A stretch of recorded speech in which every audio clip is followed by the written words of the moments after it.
Magandang hapon! Magluto po tayo ng pinakbet o pakbet sa iba. Una, maglagay tayo ng mantika sa kawali. Painitin ito. Igisa natin ang sibuyas. Isunod natin ang bawang.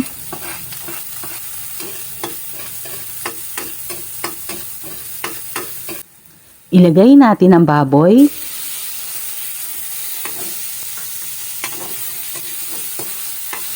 Kapag mapula na ito, lagyan natin ng 3 kutsarang bagoong.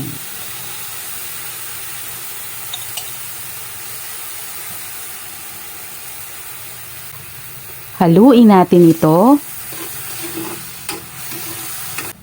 Pagkatapos, ilagay natin ang 1 tasang tubig. Lagyan natin ng pampalasa. Takpan at pakuluan ito ng 5 minuto. Pagkatapos ng 5 minuto, ilagay natin ang sarsa ng talaba.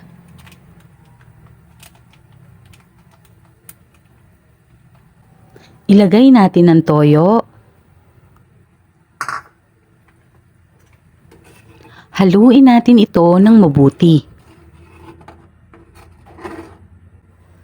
Sunod, ilagay natin ang gulay. Haluin muli natin ito ng bahagya. Lagyan natin ito ng paminta.